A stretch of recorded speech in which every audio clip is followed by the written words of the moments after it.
Good morning, guys. Welcome to the session on infrastructure as code with Terraform. Today we are going to cover what is infrastructure as code, how it works, and what are the different tools available in market for infrastructure as code. What are the benefits when you use IAC, and then we'll discuss specific to Terraform. What is the Terraform is about, how it works, what are the different commands, what are the different concepts of Terraform. Although we'll touch a bit introduction and also a bit advanced, which is required from DevOps point of view, and then we'll have a short demo on Terraform. A use case will demonstrate one use case, and then we'll discuss about input variables in Terraform. So this is the agenda of today's discussion. Uh, we'll discuss what is infrastructure as code and how it came to the market, what triggers the innovation of infrastructure as code. What are the real challenges actually? If you think about in old days means uh, going bit about 3-4 years or 5 years back. If you try to do some calculations like summation, addition, so we used to use a calculator, right? That is a small hardware where we can do the normal calculations. So nowadays the transition or transformation, you can say that it is converted to a application, that is your calculator application inside your you can say mobile, laptop, and everywhere, right? So it is a transformation of your hardware to a simply a software. So similarly, if you think about one more scenario, like let's say take an example of any e-commerce application like Amazon, Flipkart.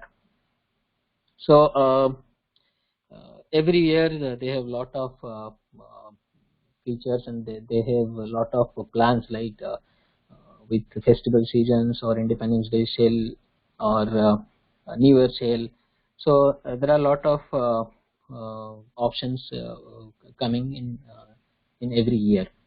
So what is the main uh,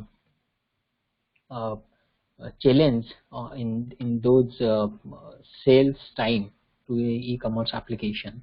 It is like high availability and scalability, right? So it starts with a particular time frame that it will sell for 3 days or 5 days, starting from 12 noon or 12 a.m. till the end of the day on fifth day.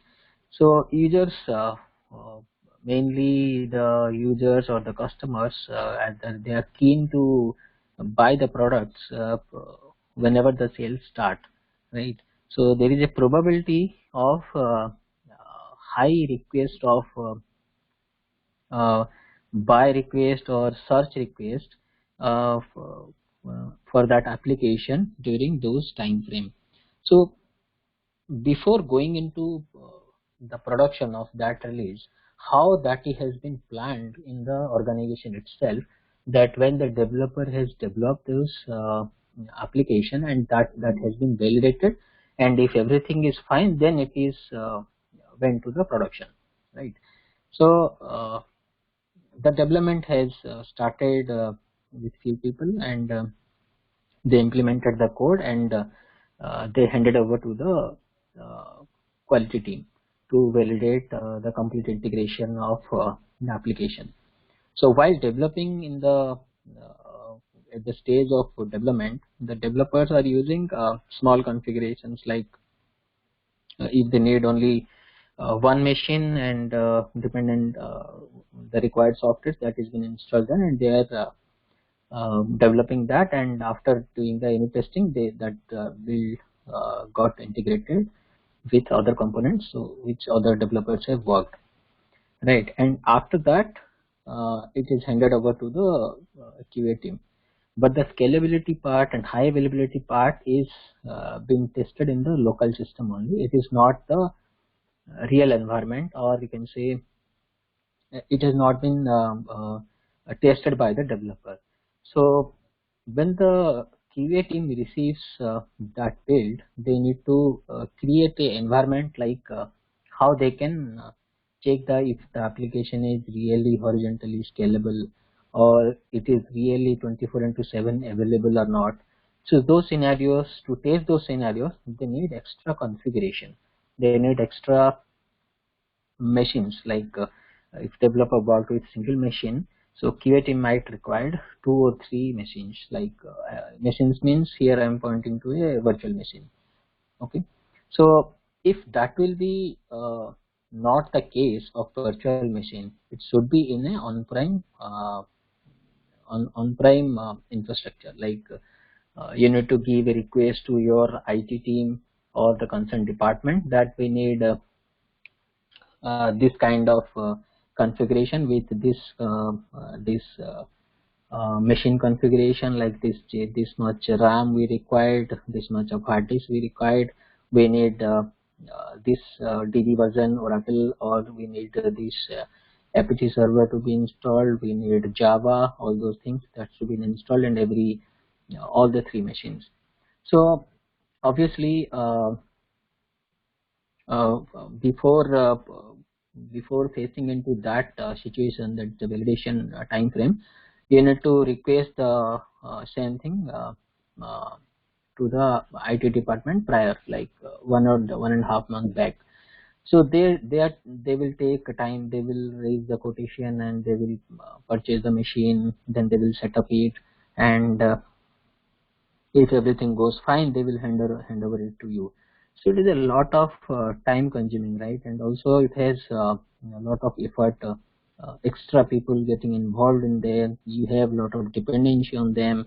uh, some configuration will available, some configuration not available. It will also allow that your project allows that budget or not to buy that machine. Then you need to have a little bit compromise on those configuration part as well. So it is a tedious task, right? So then also to put those machines in a place, so you need the physical space as well. So electricity to maintain those machines, and time to time when it's like after your validation is done, right? Then what will happen to that server? Uh, so it is not a continuous. It is not required continuously, right? It might happen that after 2 months you will get again the same configuration to test some more new feature, or if you find some defect, then you need that configuration again. So within that 2 months, those machines are sitting idle. We are not doing anything, although we are putting electricity. We have people to maintain those machines.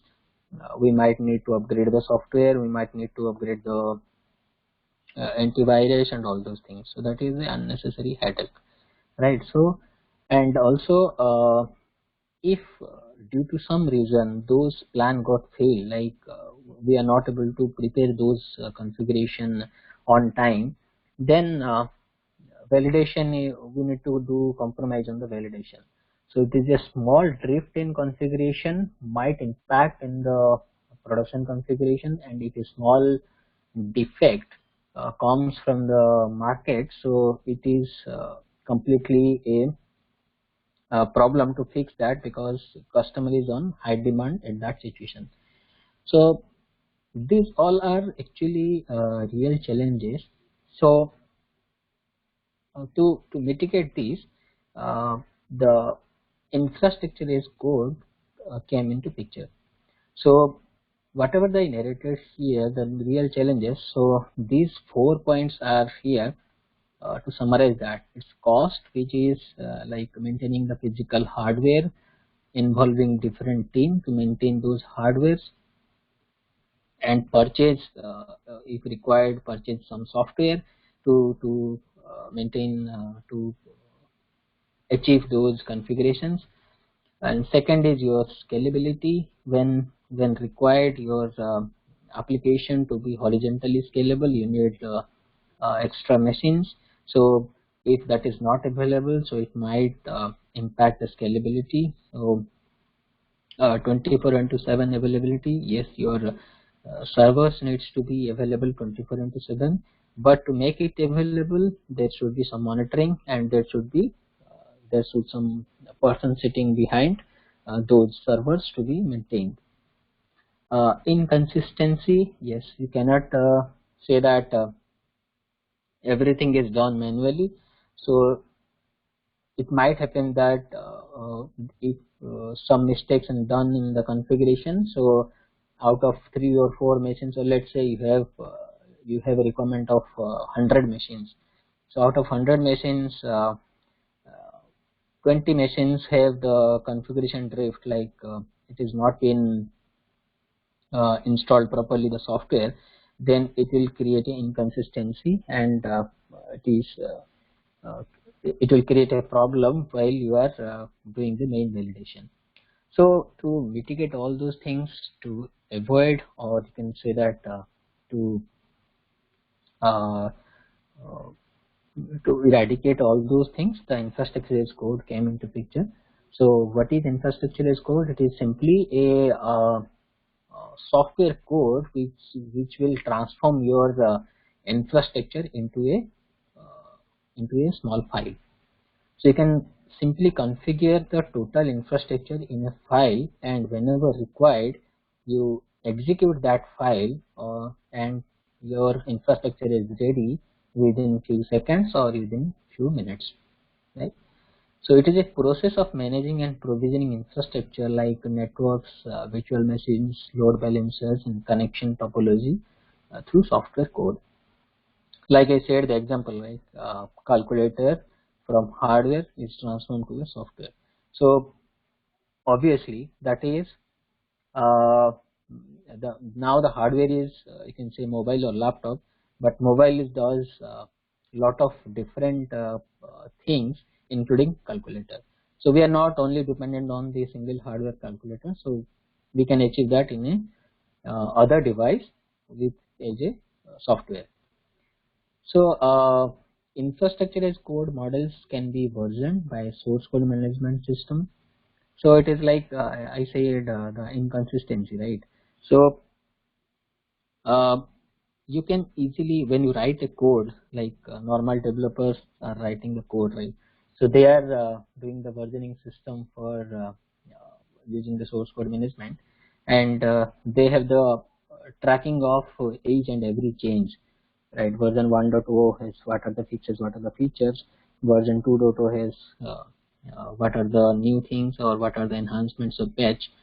So similarly you can do the same with infrastructure as code, because you are codifying the infrastructure in a file, and you can easily place those in a remote repository like GitLab, Bitbucket, and you can version those files as well, so that it is easy to track. And the blame game part, that yes, he or she has done these changes, I have not done these, and we don't know what has happened previously. Now let's do correct it, and after 2 months again need a correction, we don't have any track. So that is quite easy within version control for infrastructure as code as well. So what, how it helps to DevOps team? So when we are talking about DevOps, so we are mainly focusing on the CI/CD part, right? So during the it will help in the continuous delivery part. So you can deploy the build, you can like DevOps team can create different environments depending on your branching structure, like development, testing, production, and they can create those environment or infrastructure on a fly with help of this simple coding. So it is not a headache, and also it will reduce the error prone kind of configuration problem. So it is a must part in the DevOps practice, so that there is no problem with respect to infrastructure. And the most important thing is it is having a powerful feature like disposable infrastructure. So as I mentioned in the use case, right, after the validation, what we'll do for those machines if you are doing in on-premise. So that solution of on-premise, we can convert it to achieve it by using the cloud services, right?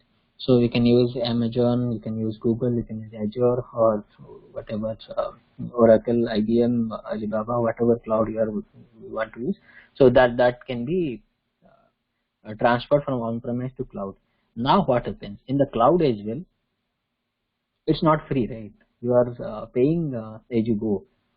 So you need to maintain the cost as well when you move to cloud. And also cloud has simple every cloud provider is giving a simple UI, so that you can increase your configuration, and you can create your infrastructure and use it. But that is also a problem, like you are doing it manually. It might time consuming, it might do some human mistakes, then it will also create a problem, so that every configuration is not similar. So after everything is done, you cannot leave that machine as it is, because it is of no use now. You are not using that load testing environment anymore. So you cannot leave as it is. Either you need to stop it or you need to terminate it, right? So in Terraform, it's a simple feature, like you can destroy that infrastructure using a simple command whenever your work is done. So that is a very powerful feature in infrastructure as code. So what are the tools available in the market which it can be used as infrastructure as code?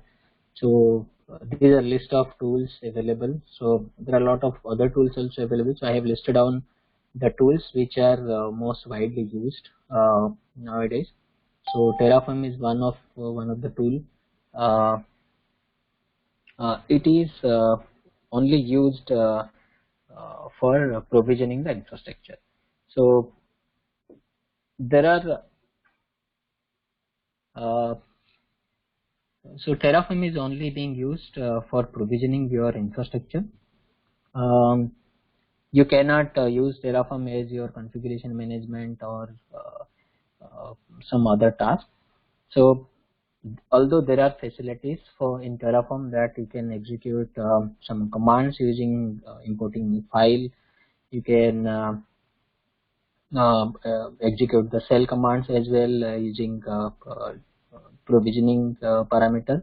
So those can be done using Terraform.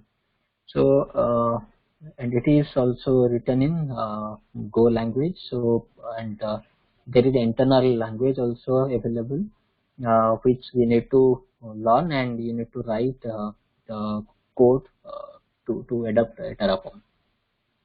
So other tools include Puppet, Ceph, Ansible. These three tools are doing provisioning as well as configuration management. So by using these tools, you can achieve both the goals, like provisioning as well as configuration management. But these tools have also some dependency, and they have also challenges. So industries recommend Terraform specifically to maintain your infrastructure as code. If you are specific to like a provisioning tool. So we have also tools available for with respect to cloud providers like AWS CloudFormation. It is used for orchestration, but this is specific to AWS. Azure Resource Manager, this is for Microsoft Azure.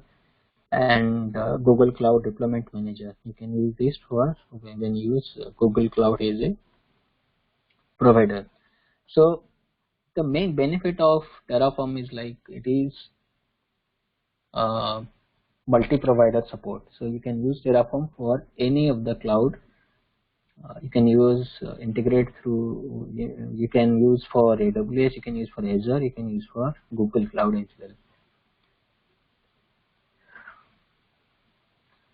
So what are the benefits of infrastructure as code? So there are these are the most effective benefits I've listed, although there are some other benefits as well. So the first benefit is fast, because fast means it is speed of deployment or speed of, we can say that, creating infrastructure. So how it helps, because it's not a manual process, it is completely through software as code, infrastructure as code. So you can write the code and it is automatically triggered from anywhere from Jenkins as well, from local system and manually. So the deployment is like within few seconds you will get a simple instance in your cloud. And if you do this manually, like creating instance in the cloud, so it might not be within that few seconds which you do through infrastructure as code. Consistency, so you can say how it is like consistent, because it avoids the manual intervention and it avoids the manual process of entering and creating the infrastructure. So it will avoid like a blame game kind of thing, like who has done what, we don't know. But it will reduce the main the infrastructure problem if you enter through manually, because it is through script. Accountability. So since we are doing we can do the version control of this software as code. So we have a proper tracking of who is doing what. Okay. So can someone go and mute? I'm getting noise. Okay, thanks. So we have since we do this version control, so it is a good tracking of the changes at infrastructure level. Increase efficiency, of course. The DevOps team will use infrastructure as code feature, and they can deploy, they can create the environment as per the requirement, like for developer, for the tester, for production environment. So they can create the infrastructure on the fly. So it will obviously increase efficiency. Suppose for a new feature, the development team has developed some virtual environment or on-premise environment, and they want to test it in a higher configuration. So that is difficult to do on the fly in on-premise if that machine is not available. So they can simply raise a request to the DevOps team or concerned team, and they can create it on the fly. So the development team is not waiting for that infrastructure or the environment to be built up, because it will available readily within few minutes or within few hours. So it is obviously increasing the efficiency, right? They can if they are going to validate those setup by after 3-4 days, if they wanted to make the environment on premise, but now it is available on the same day, and they can test it, and they can easily check that if their code is working properly or not. The last one is the lower cost. Yes, of course. If you do maintaining every IT infrastructure in a physical place, we need a physical building availability, space, electricity, the maintenance team to maintain and to time to time check those servers. So ultimately that will reduce the cost. And of course it is not the zero cost, because you are moving to cloud and you have to pay whatever the machines you are going to use on cloud, but that can be optimized using your billing capability, using your cost optimization in the cloud itself. So now we can discuss specific to Terraform. So what is Terraform? As I mentioned, it is simply a infrastructure as code software which is which supports multi-cloud services, multi-cloud provider, and it has been developed by HashiCorp organization, and it's written in Go language. And to use Terraform, there is an internal language of HashiCorp organization, that is HashiCorp config language. That is very simple and it is easy to understand what is written in the configuration file. So it's a tool for provisioning, building, changing and versioning infra implementation. So these points we already discussed, right? So what are the key features of Terraform? Okay. So before jumping into Terraform more detail, any questions so far?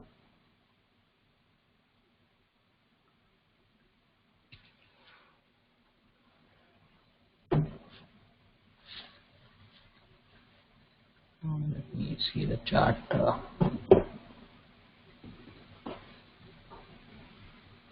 Okay. Am I audible, right? Okay, fine. Okay. Just give me a second.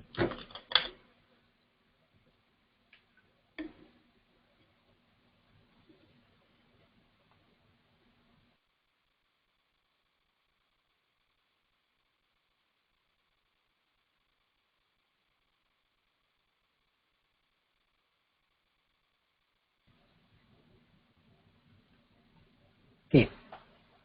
So what are the key features of Terraform? So it provides execution plans. So what is the meaning of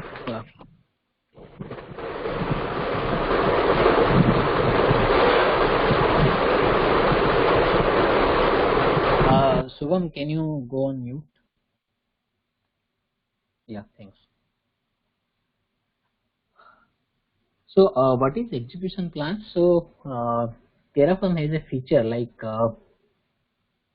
when you try to after you are done with your configuration part, when you try to implement those changes, or if you want to create those instance, or you want to create that infrastructure, uh, it has a option like you need to first review those changes. So when you execute that plan, it will simply show you a summary what are the changes you are going to do, so that if any mistakes has been done, any errors are there, you can rectify it in there itself. Okay. And it is internally it is managing a graph mechanism, like when you uh, create before trying to create the infrastructure, it will read the configuration file and will create what are the dependencies and what are the connections between different components, like you have a VPC, and you have EC2 instance, and you have some security groups. So how they're interrelated, which will be created first and which will be created after that. That kind of internal graph will be created inside the Terraform, and it will maintain that graph for future reference. So that is the resource graph. And another thing is change automation. Yes, it means when you are it is completely automated. Just you need to create a configuration file and everything is done. You just need to run few commands and your infrastructure will be ready. So it is very less chance that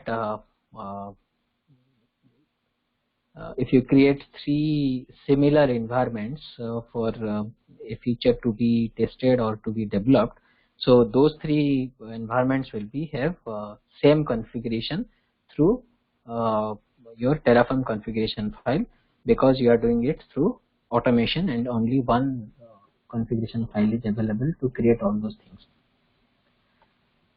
What are the advantages? So it supports multi-provider, like you can use to any of the cloud provider. You don't need to learn specific language with respect to your cloud provider. So if you are going to use CloudFormation for AWS, so they have different template structure. You need to learn those things. If you are going to use Azure Resource Manager, so they have also different templates, so you need to learn those things independently. So but if you use Terraform, so they have standard language, HashiCorp language, so you just HashiCorp config language, so you just need to learn that language, and with respect to your cloud provider, you need to just modify the parameters. So that is a universal language for all the cloud providers. So that is a benefit of this.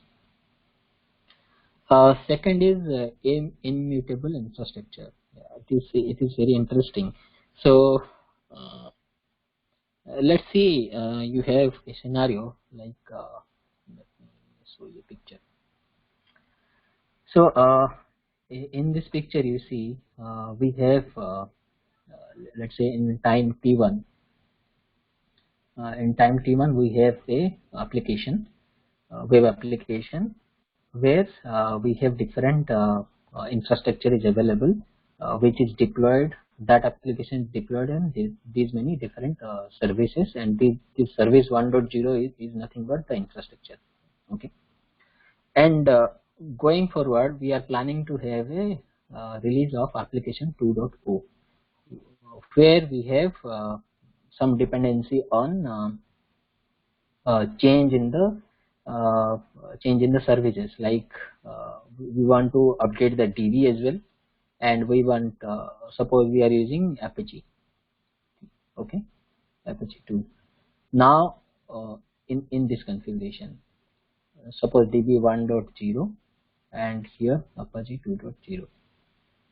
Now what we are going to do in application 2, we have improved application which developer had done, and also we are trying to do that it will support DB 2.0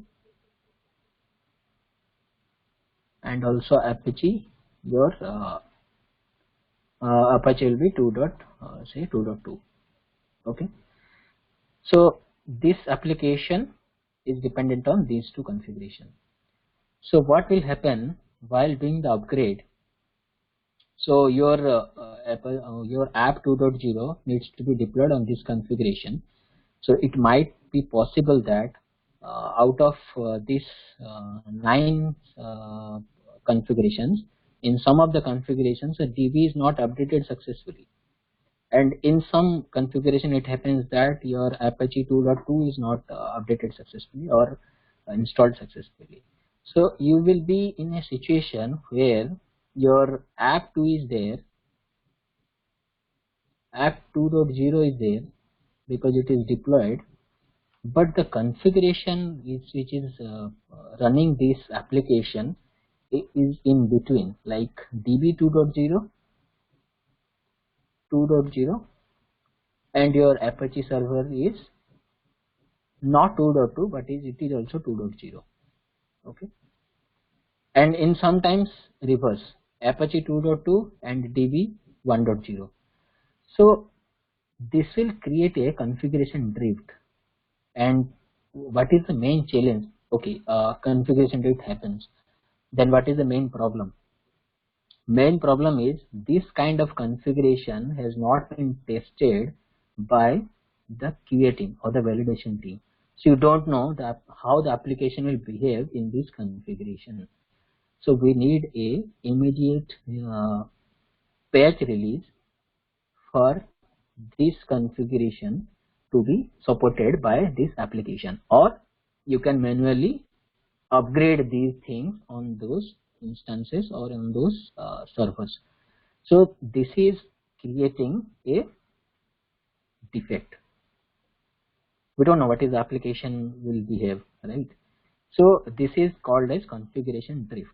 So what will happen? So suppose this is developer release 1. Production release 1.0. Now due to this configuration drift, you are not doing production 2.0, but you are doing production 1.5, okay, which has never been tested, because we were planning this from this, but now we are in between. So this kind of problem will happen with your immutable infrastructure, mutable infrastructure. So what is immutable infrastructure? What it will do, it will completely upgrade your machines. If it is not done, so then it will not do the actual upgrade. Okay, so you will get this kind of configuration. So at a time you have this and this both are available, and if everything goes fine in this configuration, then only it will be destroyed. And now you have a complete new configuration to support application 2.0, so that we don't have this kind of situation in between. So this is supported by Terraform, which is your immutable infrastructure. Okay, obviously if you talk about the cost, at a time this configuration is also available and this configuration is also available, so you need to pay a little bit in this duration till the first configuration is not destroyed. But think about the end impact. So in this situation we are going to give patch releases, and we don't know at what stage we are going to reach to this 2.0, and this is only answering 9 machines. Suppose it goes to 1000 machines, what will happen? 500 machines with having different configuration, 300 having different configuration, 200 having another configuration. So while you are doing final release of 2.0, it will be a very headache to make all these configuration, all these infrastructure to a same level. Okay, so Terraform supports that immutable infrastructure, so that once your work is done and once your infrastructure is ready for the final deployment and the application is running fine, you can destroy the previous infrastructure, and now you are maintaining only one infrastructure on every server. It is using the syntax language, that is HCL, you can say Hashicorp config language. Dry runs, it is nothing but the execution plan before executing those before implementing those configuration. You are it's been asked to you if we are going with these changes or not. So we'll see in the demo how it works. So if you want to discard it, you can discard at that moment itself, otherwise you can proceed it. It's a client only architecture. So what is the meaning of, like, Terraform uses the communication between your cloud providers at the API level. So it is more secure. Like every cloud provider have their token system. You can use those tokens, you can use their policies to use the API, so it is more secure. And if you talk about Ansible, so it is using SSH through, it can talk to the client server with your SSH port. So although that is also secure, but secure from the sense, in the sense secure and easy in the sense that you are going to use the cloud providers APIs. So that is called as your client only architecture. Super portability, yes, you can use those you can save those configuration files for your future, and you can use that whenever that same environment is required, uh, so that can be reusable.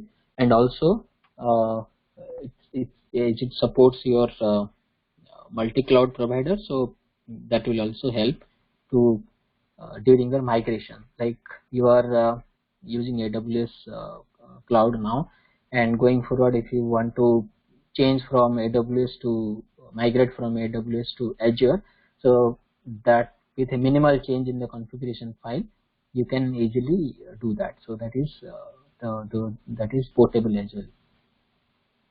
So what are the limitations? We have a few limitations for Terraform, like it is only infrastructure provisioning tool. Uh, Although if you compare with Ansible, Puppet, so those are supporting infrastructure provisioning as well as your configuration management. So it depends on the organization, depends on the project, how you are going to use. If you want to use only Ansible for this, that is also fine. If you are going to use the Terraform and Ansible both, that is also fine. It all depends on your requirement, how you're going to maintain, how you're going to implement. So one more limitation is delay in adding new features. So since Terraform is being uh, handled or maintained by HashiCorp, which is a different organization, so any change in your cloud provider, like some new feature came in AWS cloud provider or Azure cloud provider, so after the development of that change only, it is known to HashiCorp organization. Then they will implement those changes in the Terraform, and it might take few days or few months to adopt that change, the new feature. So that is the only delay. Although it is not like only published after in the news or published in the site, then only HashiCorp going to know. But yes, obviously there are some delay in adding new features. So these are the only two limitations I have found so far. So next we'll see the workflow of Terraform, how it works. So it provides a workflow. Terraform provides a workflow and manage to create and manage infrastructure. So like other tools, they have commands. So Terraform has set of basic commands which we need to execute for deploying or for creating or managing infrastructure. So I have listed few commands here which are mainly required for this to creation of infrastructure. So Terraform init. So what it will do? It will initialize your download and the correct provider plugins for the project. So whenever you are creating after the installation of Terraform and you created the configuration file, you need to initialize like we did in Git, right? When we are before making those your code repository to Git, so that it can understand and it will build the uh, required plugins and libraries. So we are doing Git init when you configure Git locally, right? So this is the same thing, like you need to initialize the Terraform environment and plugins before proceeding to implementation. Terraform refresh, what it will do, uh, it will check that suppose you are using AWS cloud provider, so you created a configuration file. Configuration file is nothing but the infrastructure detail which you are going to create. So we'll see how configuration file looks like. And when you created that file, you can see uh, and you uh, run this refresh command, so it will compare the configuration file with the real world. Like it will go and see which provider you are going to use, and it will compare with your credentials that if that instance is already available or not. So it will create the internal graph and with the connections, and it will compare whether this is a new one or this needs to be updated or this needs to be destroyed with your real world configuration. So Terraform plan, it will execute your, it will show you a complete summary of what you are going to create as a infrastructure. So there are three things. When you execute a plan, you will see a plus sign with green color. That is your addition of the parameters. Minus with red color, I guess. So it will be your which parameters to be destroyed or to be eliminated. And there is a tilted version also. So it will show you if that parameter going to be update or what. Then if everything goes fine with this command terraform plan, you simply execute terraform apply so that it will start and start executing your configuration file, and it will create the infrastructure in with in the real world. And if everything goes fine, then finally when you try, when your infrastructure is no more use, you think that I can now terminate my infrastructure, or I want to destroy my infrastructure, you can simply execute terraform destroy. Any questions here so far?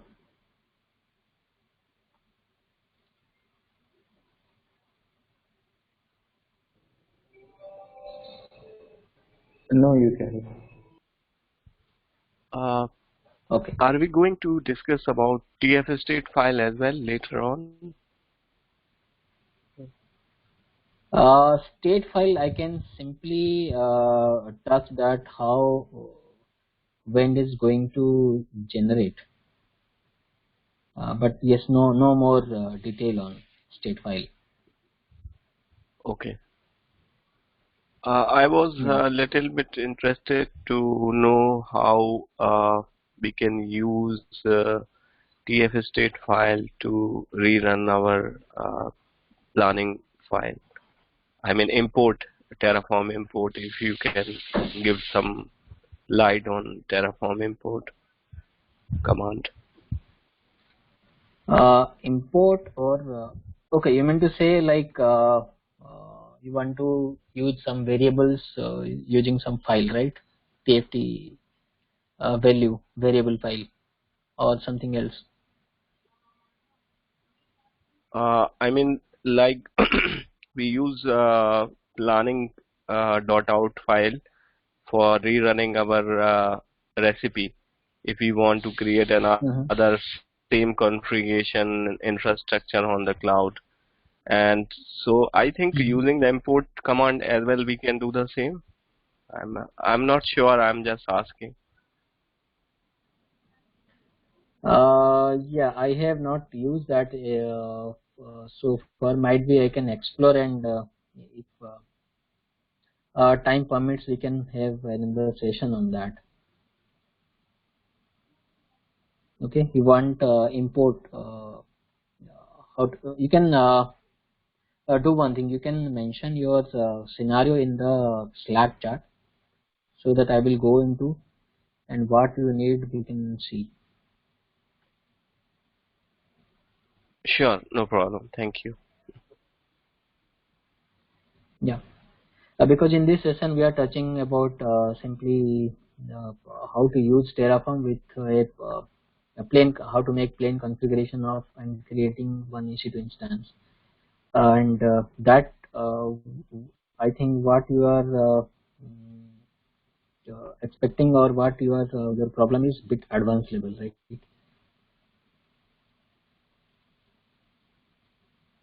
Okay. So this now we'll go to see how the installation of Terraform. Like you can go to this terraform.io site and download we have download option. So we can go.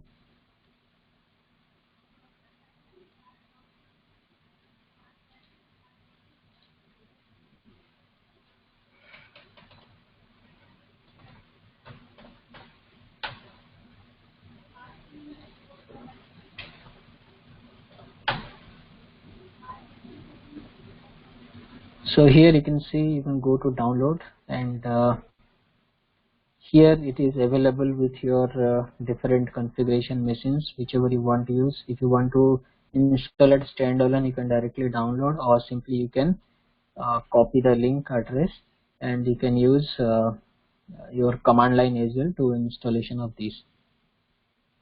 Okay, so choose your appropriate package for your operating system and download it.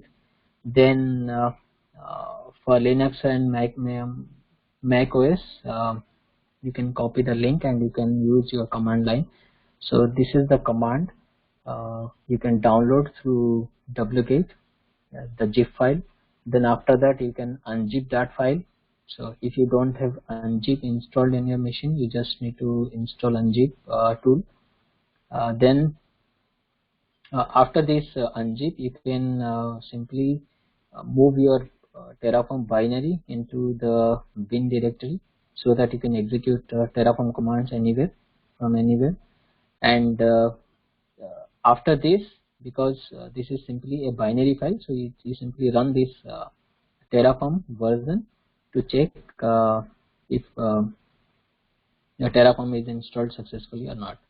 So this is the snippet of these commands. You can say duplicate, then we have executed, like this zip file is available now. Now you can see unzip. So since I didn't have unzip installed, so it is showing error that not unzip not found. So I installed unzip again, and now I was able to unzip it. And if you see in the structure, this is the Terraform binary. So you just simply need to move this binary file to the /bin folder in the root directory, so that we can easily execute Terraform. There are another way also. You can after this download, you can simply add in your path variable the binary file where it is placed, and it is better that you can move this binary file to a particular folder and use that folder path as your path variable. And after, and how it will do, we will do, there is a hidden file like dot profile file. You need to edit that profile file and add the path variable, and after that you need to make that profile file, run that profile file once, then your path environment is ready. Now you can execute your Terraform commands. So we'll see how we'll do this in the demo. So this is simply a configuration file. It is nothing but the file which where we are going to say how we are going to create your infrastructure. And this is the structure of, like, you need to mention the provider. Provider is nothing but it tells Terraform that which cloud platform you are going to use. So it requires few things, mandatory things, like your access key, secret key, and region. And this is the resource. Resource is nothing but what kind of infrastructure you are going to create. Like while creating the EC2 instance in AWS, we are choosing the image AMI, and then we are choosing the machine type T2 micro, T2 medium, and this will be included here only in the resource block. So there are few additional commands available in Terraform, like Terraform FMT. That is, after you create this configuration file, you can simply execute this command, so that if any problem in the formatting, it will correct the formatting. And this is the command terraform show. It shows the it inspects the state of your infrastructure which is recently been created. So when you applied your configuration, Terraform wrote data into a file called terraform.txt. Ravindra, I think you are talking about this, right? State file.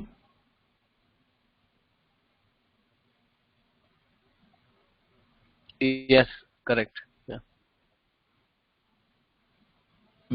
Okay. So if possible, I will go more detail in some another session, because I need to dig in what is inside this, how it been created.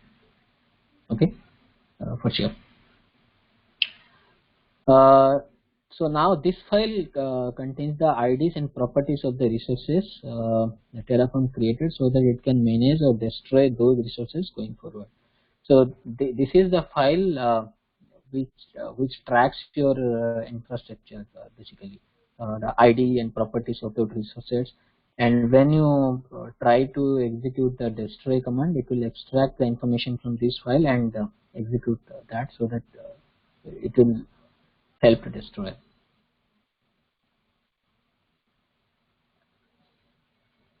So now we are going to do a simple demo. We'll create one EC2 instance. We are going to use AWS cloud provider, and we are going to create one EC2 instance on AWS using your Terraform configuration file. We'll see some other things as well. So these are the different things which we are going to do in this demo. So let me go to AWS console.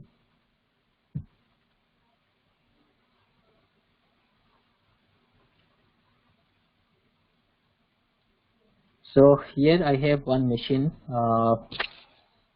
which I have already created previously. So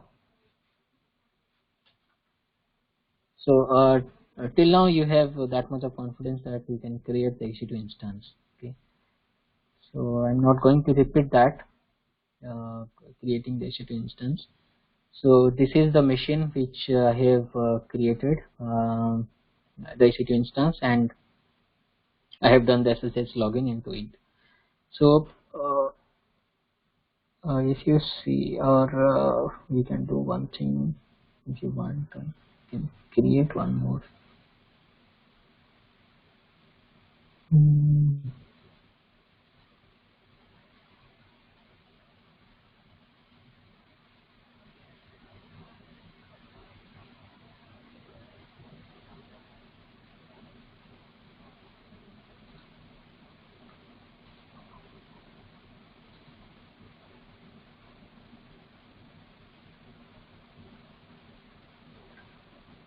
So I'm going to use this 1804 LTS. Select T2 micro. Not going to change anything. This is fine for me. Text name.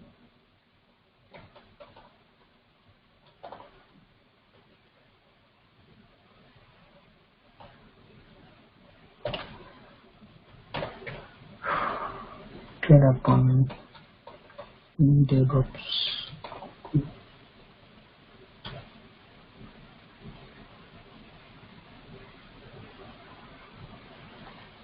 Security group. I'm going to use SSH. Yes. No other thing is required, I guess. Yes. Review launch.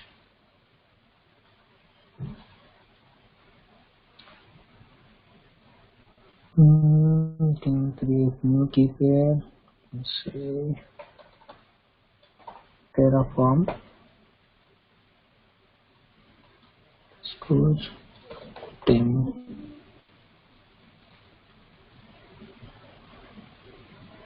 Now launch instance.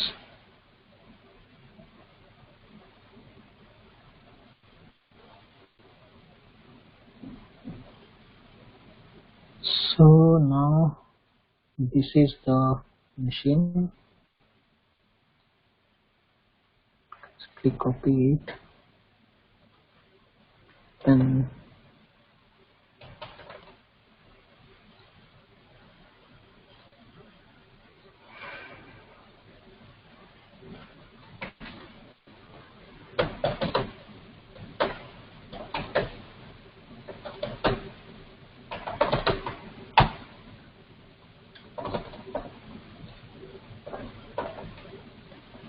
just checking the PEM file, Terraform download, process it.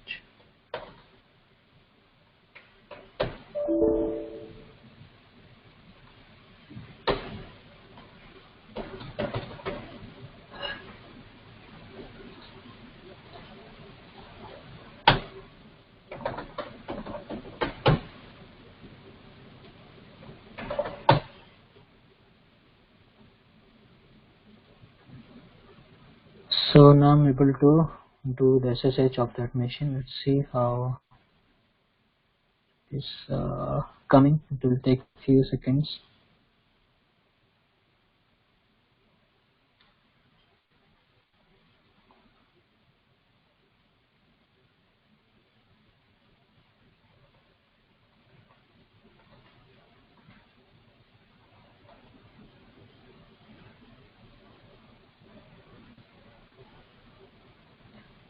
So before that, since we are going to create the configuration file, and you need to provide the uh, access key and secret key while creating that. That is a mandatory thing. So you can, if you have any user, you can simply uh, copy those things, and you have saved it earlier, so it will help you to provide those access key and secret key. And if you don't have that, you can simply create a user using your IAM service.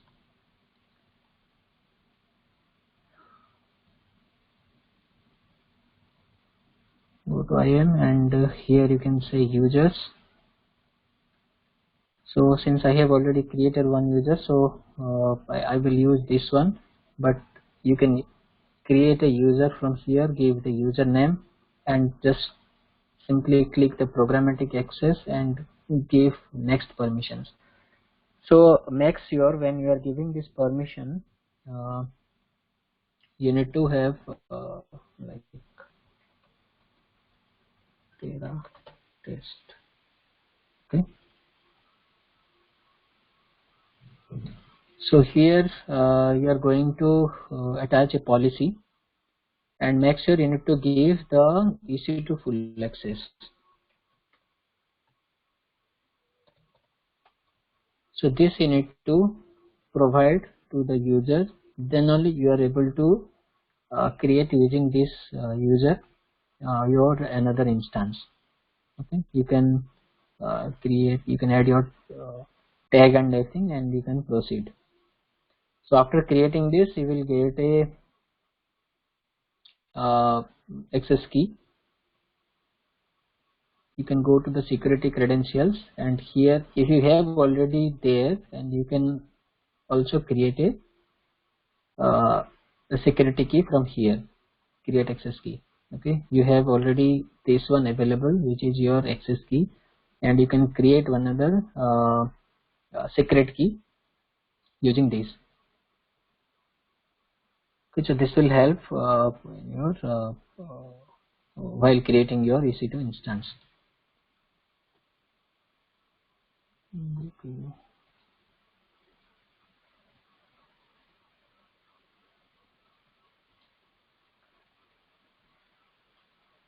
So here it is now ready. It is in okay state now. So we are going to use the commands now to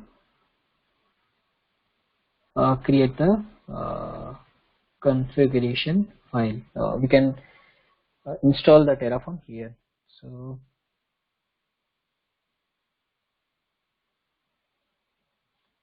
what I will do, I will go to here, and I will go and copy the link billing address, and here I'm going to use wget. So if I see, there are no files available here, so wget this.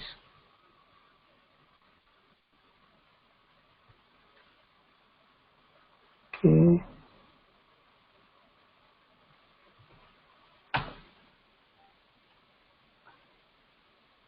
so here we have downloaded that file, so you can see now this file is available. Now I'm going to I'm going to do unzip of this file.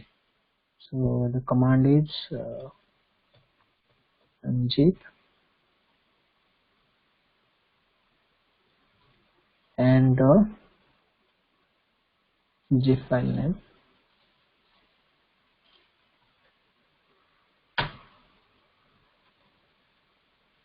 So I don't have unzip, so I need to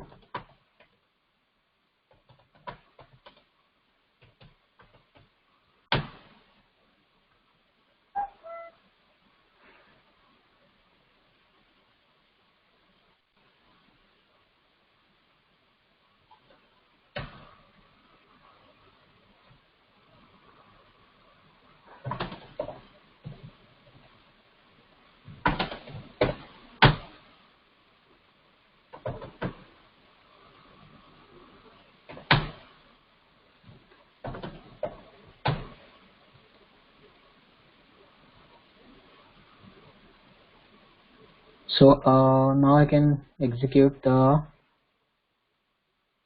unzip of this. So you can see this binary is now has been downloaded. So now I can move this binary to the bin folder.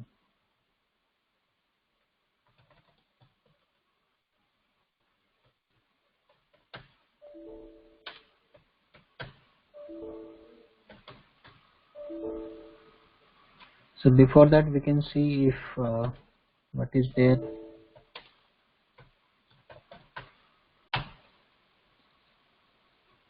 So here we don't have that file, so this is the file. Sorry.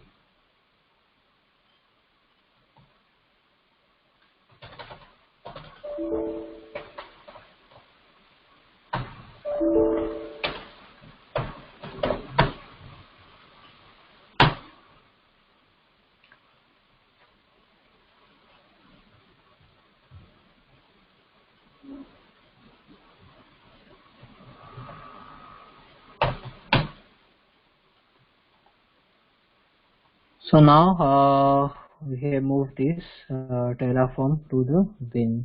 Now we can execute Terraform -person. So we have now Terraform installed. Okay, you can simply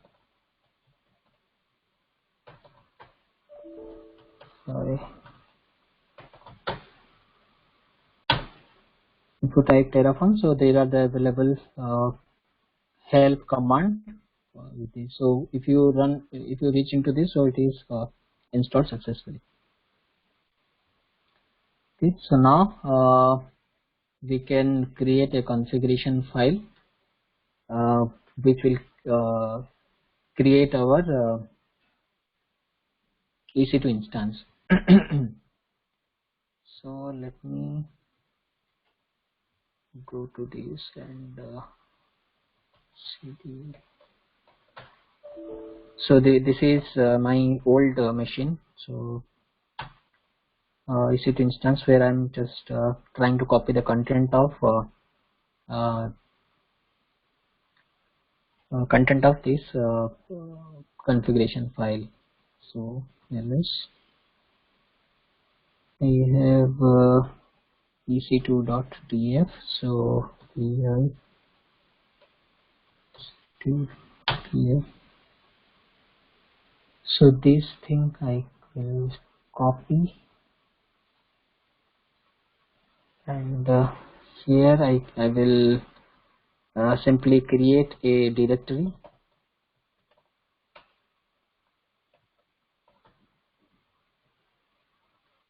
Here demo 1 you say, and go inside that, and here I'm going to create a ec2.pf file.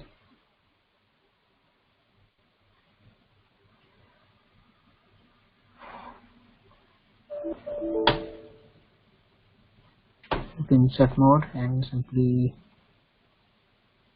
paste the code and need to close it. So here what I am going to do, I'm simply mentioning the provider type AWS, access key and security, which I need to copy it there, and then region. This is very important. This region and your AMI, this is interlinked. The region which you are going to which you are selecting, the image also should be available on that region. And this is the resource block where you are going to define that is this is my AWS instance and this is the name to understand that what is this is for. So I am going to this VM1, and this is the image. So the image you can identify from here when you go to launch instance. So the these are the AMS available. So here I'm going to use this ID 1804. So this I'm going to use this one.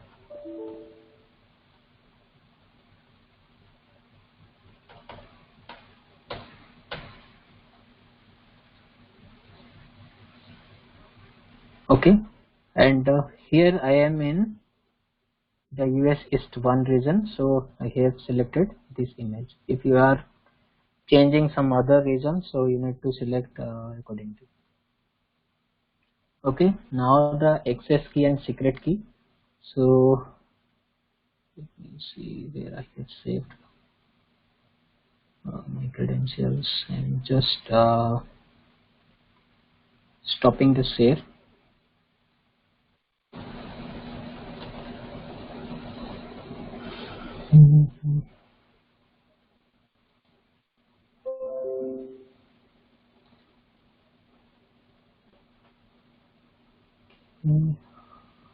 Let's see where I saved. Yeah, got it.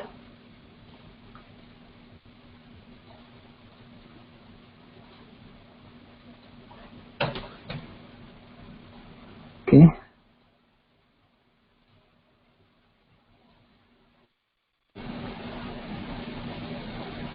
So this is my access key and this is my secret key, but make sure don't push these things to your Git repository. 2170 is this the machine. Let me see.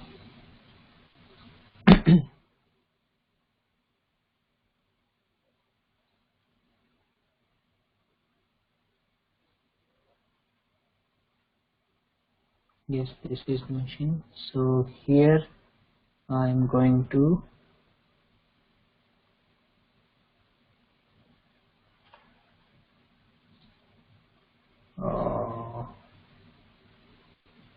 sorry.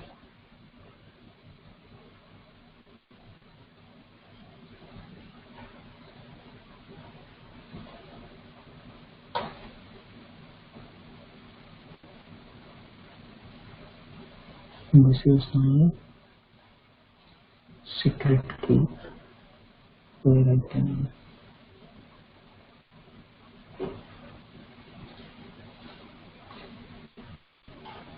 And this.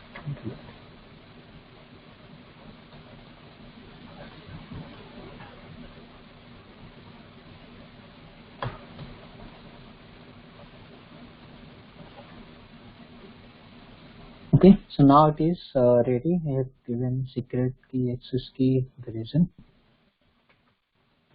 Save this file, and here we can now execute the init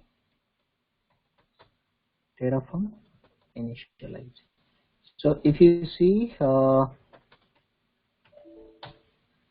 I have only this much file available here, and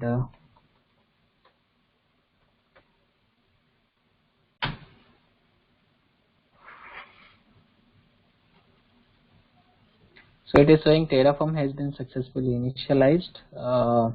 You might now begin working with Terraform. Okay, let's see if any more file came. Yes, you can see this is a hidden file is now been generated. Okay, now I can do the refresh command. Okay, so it will go to the real world. It will check your AWS if anything is available with this configuration type. So it will basically check the name of that, and if there is nothing is there, so it is returning that empty or non-existent state file. Okay, now we can execute Terraform plan.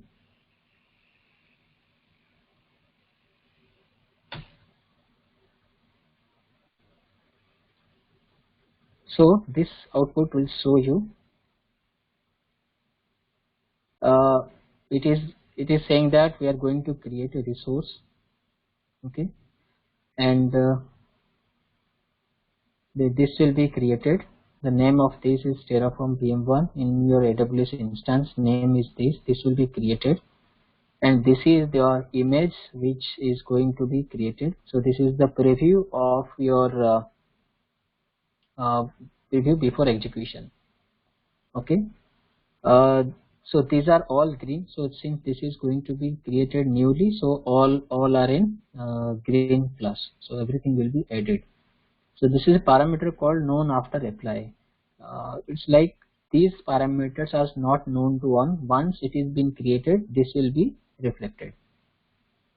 Okay, so instance type is your T2 micro, and every other thing is now known after apply. Okay, so it means here everything is fine. So it is showing a summary that want to add, no change, and no destroy. So if you execute the Terraform destroy, so it will update here want to destroy. Now you can Terraform apply.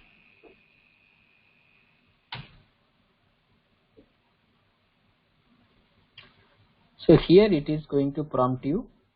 So Terraform apply is doing the same thing, the Terraform plan. It will execute Terraform plan, and then it is asking for a value from the user. So this is the same output as Terraform plan, and now it is expecting a user to enter a value. Yes, then only it will create the instance. So now it is creating the instance VM1. So you'll see what is happening in your here.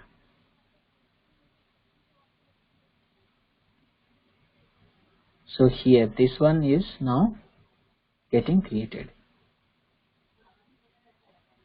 So it is also showing you the intermediate state, how many time got elapsed, and what is the state of this. It is still creating, and now it is done the creation of that. So you see in 32 seconds it has been created, and this is the ID of your machine which is created. We can check, cross check. So this is the instance ID. Okay, 03F0. So this is the one, and resource is 1 added, 0 change, 0 destroyed. So after this, it is the same thing which you created the instance, and it will take a few times to be up. Okay. So now what we are going to do, we use these commands: refresh, plan, apply. Now you can see we don't have name here, okay, like in the other things. So this parameter comes when while you're creating manually the EC2 instance, you are going to add a tag to that to your instance, so that it will be easily understand that this instance is purpose of this instance is what, and what is this instance for. So we'll going to add this tag also using this same configuration file.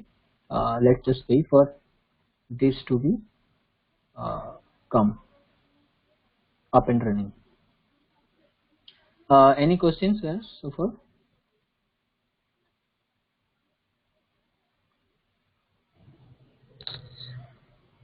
No, carry on.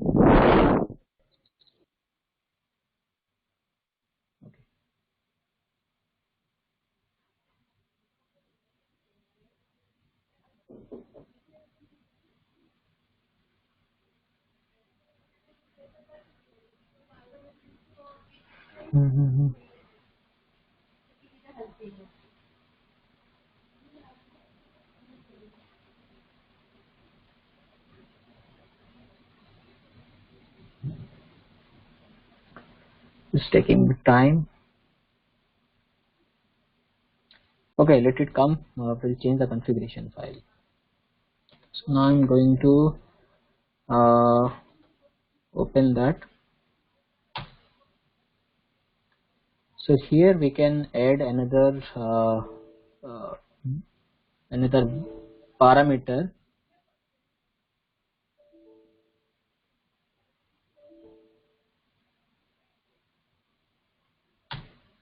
inside the resources, and that is called your tags, which is equal to your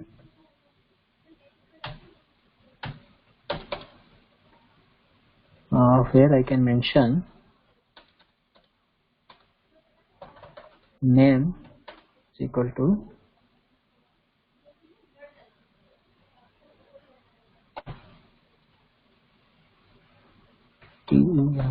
Tera underscore VM1. Okay, and I can save it. Now I'm going to execute the same thing. Let's see what is output of refresh.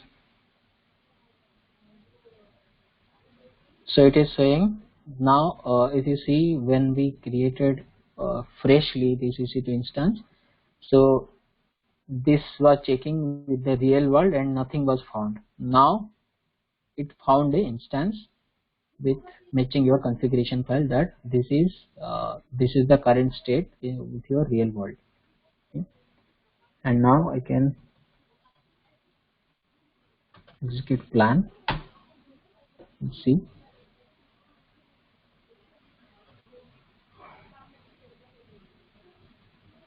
So previously this tag option was there, but it was known when it will be come. You can see where it is the tags.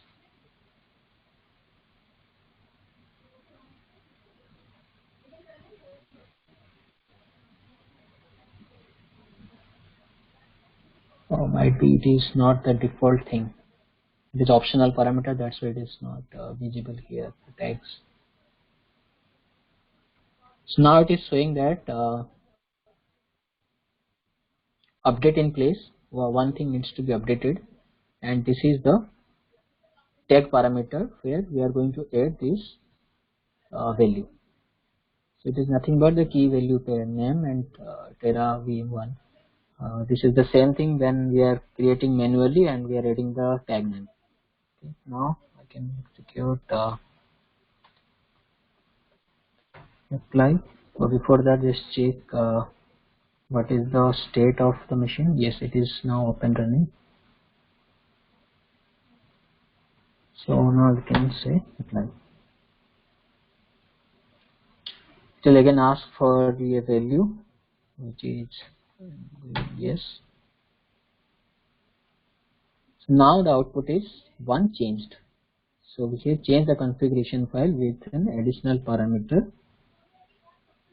So it takes around 1 second, and this is the ID where this file has been changed. And now we can refresh it, and now you can see that this tag has been added. Okay. Now we'll see this feature. We are going to change the AMI, the image of this EC2 instance. So we have created 18.04. Now we are going to update the EC2 instance AMI to 20.04. So what is the purpose of this step is, like I said, right, immutable infrastructure. So this will see if if you are changing this image of this EC2 instance, how the behavior of the existing instance, whether it is updating or it will be destroyed and it will be new will be created. Okay, so simply we just need to add this instance image ID. So let's see what is the image ID of 2004. This is the image ID of 2004. You can copy it and we'll open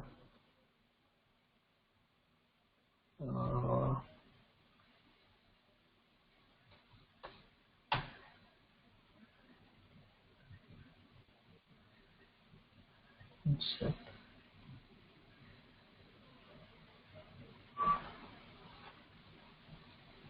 Let's see how it works.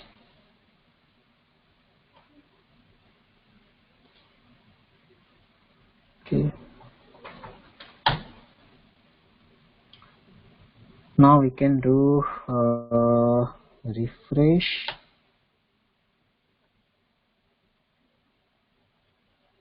So it shows that yes, it is clear. Terraform plan.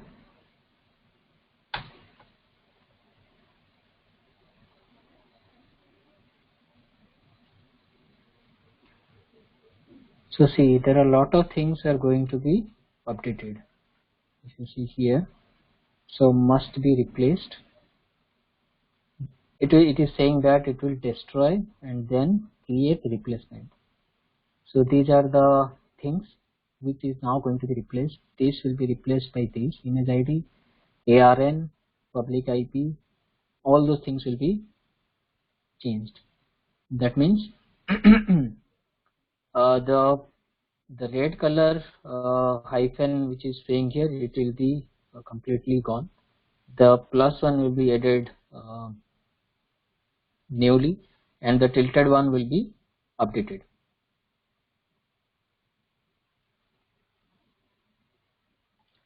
So now we will see Terraform apply.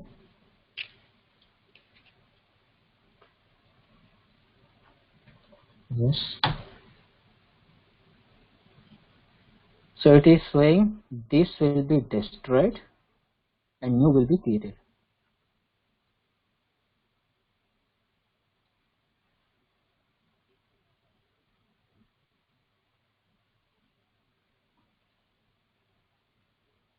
So if you see, it is now in shutting down state. Okay, and after that it will create a, after this is terminated, it will be create another instance. So still destroying, destruction complete after 30 seconds. Now it is creating another file, another EC2 instance. it is terminated. Now it is created with the same name, and if you see the image of this file, it was 1804, and if you see the new one, it is now 2004 with the same name, but this destroyed the previous one and created the new one. So this proves that this is immutable configuration infrastructure.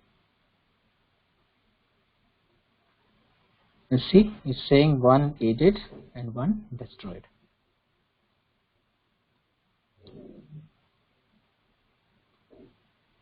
Okay, and now we are going to, if you want to destroy this, so simply you can destroy it using the sorry, using the destroy command, so that we can also see. Just simply terraform destroy.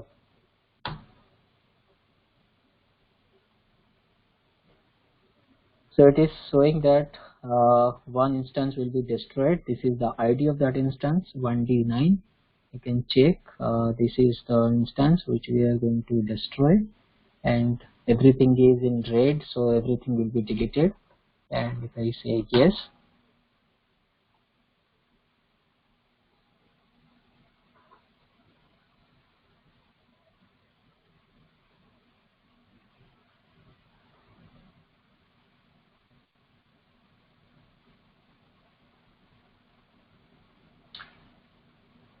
it will take a few seconds. So it is destroying. See what is the status of this. It is terminated. Okay, it's destroyed now. So let's move to the next thing. So next is input variables. So we see that in this configuration file, the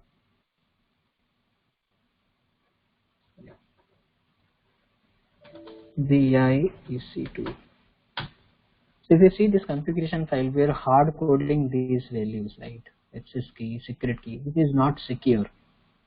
These are the things which we need to save it, and this is very secure. We cannot publish these things to outside world. So there are different ways. Also, if you want to make this region edge also parameterized, so here it is hard coded, and you can parameterize this as well. Like user can provide the region where he or she wants to create the EC2 instance, and user can provide the access key, secret key on the go. So there are different ways. So one of the way is using input variables. So it is simply the configuration file can be parameterized using this variable concept. So allows to input values when config is run without providing variable values. Assign default values if you want to use default value as well. So if you are not going to provide any input, and but you want that default region will be US East 1, so that can also be done. And there are different variables supported, which is single value variable, multi value variable. Single value, which is like you can convert these into variables, those are single. And multi-level, like you can use map or list. It's like key value pair. You can use those variables. So there are different syntax for this. Then comes how do you assign values to the variable. Just give me a second, guys.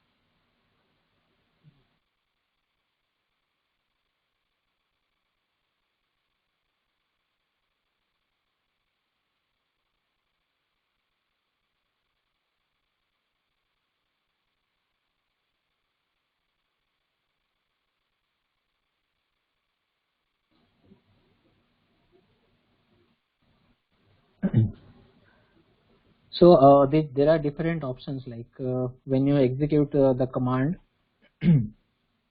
terraform apply, you can directly give these access key and secret key values there itself, or you can give those values in a file like terraform.tf vars or you can make it your own secret file where you can place these values, and Terraform will automatically sort these files and it will find, if it will find those values, then it will proceed accordingly.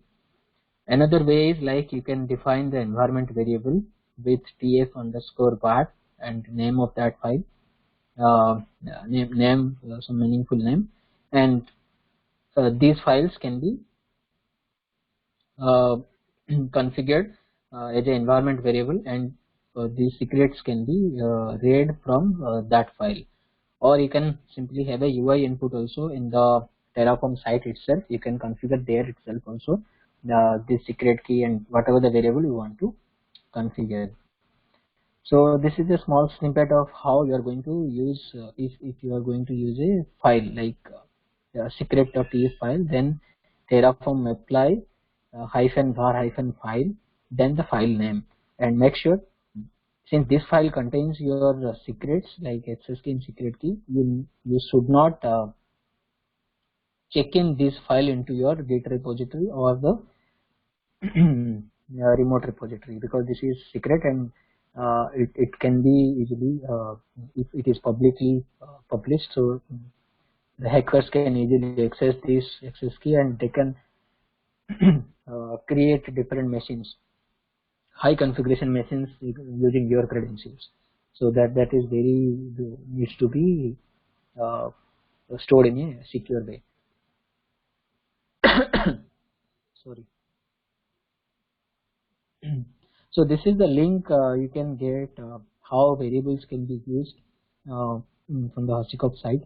There are good tutorials available. You can see a lot of examples how variables can be used. So simply what we are going to do now, the configuration file which you have created now, will just refactor that file with a variable concept. Okay. So what we are going to do, will modify the configuration file with this structure, like we'll create a variable and will provide access key, secret key like blank, and those variables will be called in the provider block, and everything will be the same. So we are going to do this like region will be your US East 1 is the default. If you are not giving this value, then default will be picked. So for this demo purpose, I will go to the EC2 instance which I had created earlier. So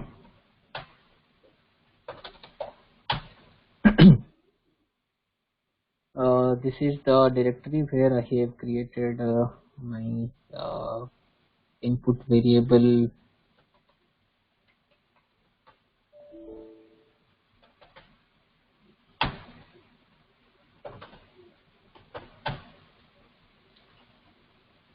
So if you see demo input.tf file, so I can just open this,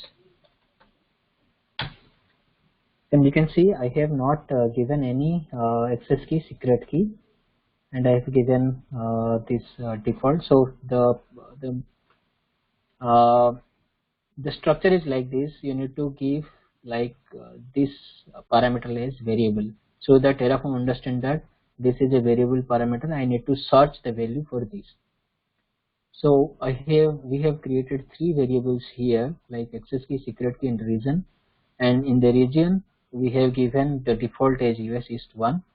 And in the provider block where we have hard coded these values, now we are going to access this access key through var.access key, var.secret key, var.region, so that it will read from here.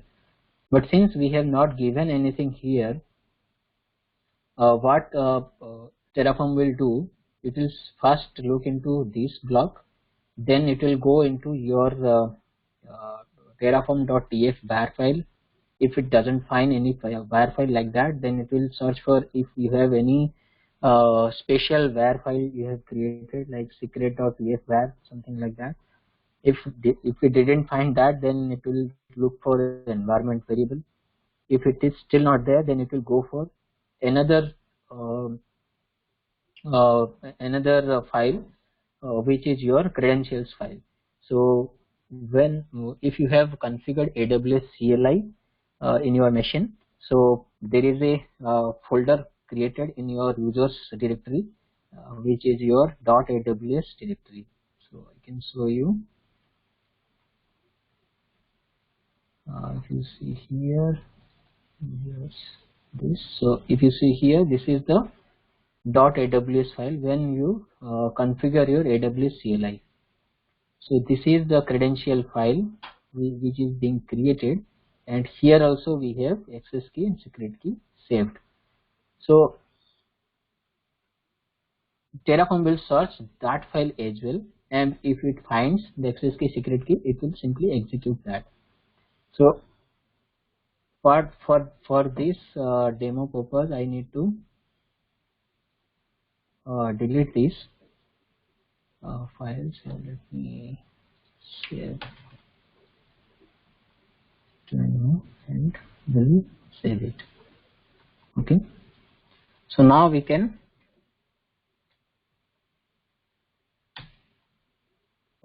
execute this file, like terraform refresh.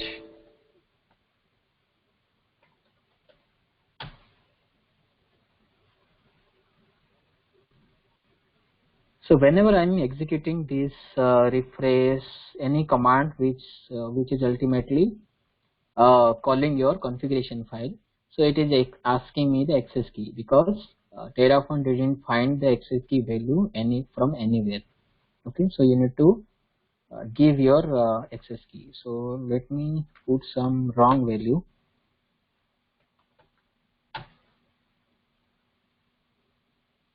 So it is simply throwing the error that the configuration Terraform AWS provider validating provider credentials. Okay. So now I will go and execute your plan.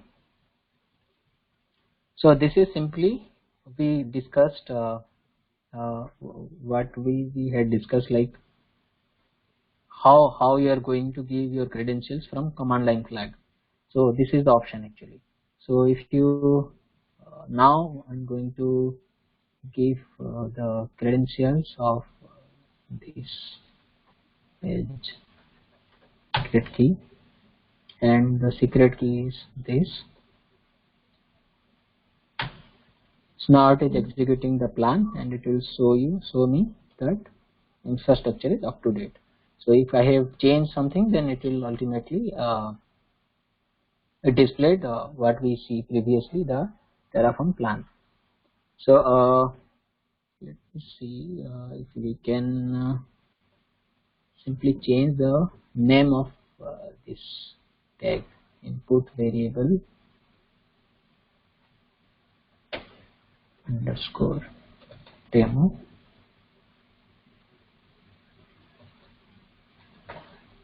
Okay. And now I can execute the plan. So I'm going to give again this.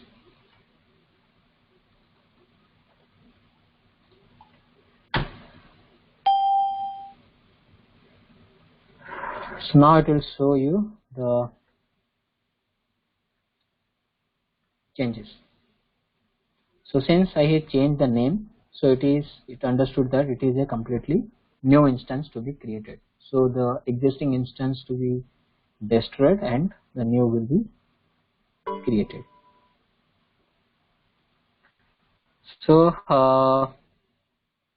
the another way of doing this is you can simply write your through this. Okay, like I mentioned here, where access key and your secret key. So hyphen where, then you can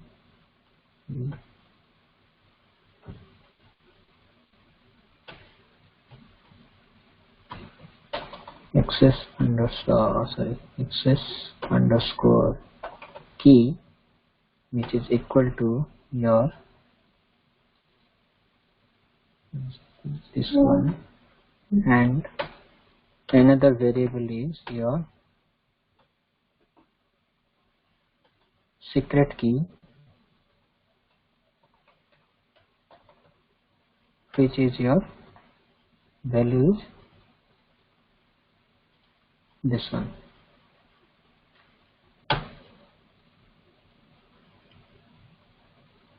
So by this also you can see it is executing. Okay. So now I'm going to use the apply.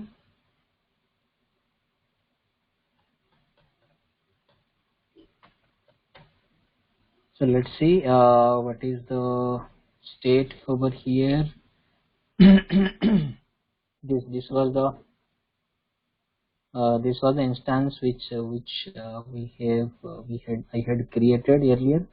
So let me see which is going to destroy.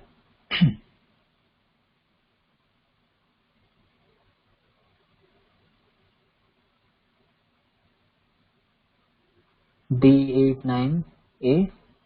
So this will be destroyed and a new will be created.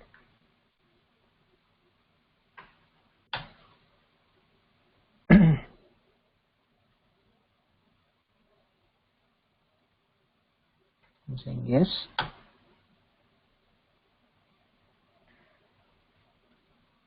It's destroying and then creating. So let's see what is the status of this. It is now shutting down.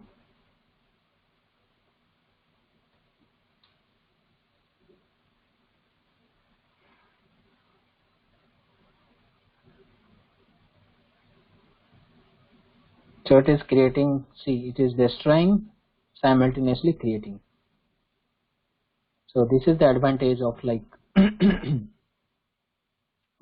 using this infrastructure as code.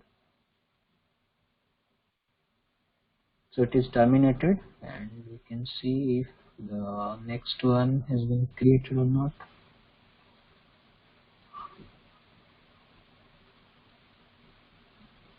This one has been created. 2979. It's 2979. Okay, so one edit and one destroyed. Okay, so this is the step I have captured, how to configure a AWS CLI so that it will by default take your credentials from your local machine itself if you are not providing your credentials through command line or through any file. So it is optional actually. If you want to configure AWS CLI, you can use these steps. Otherwise, the steps which we discussed, you can do the same.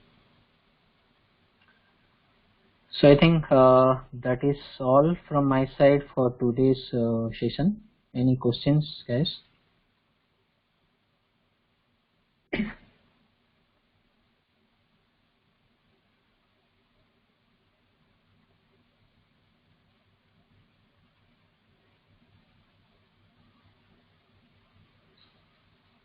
Okay, let me stop.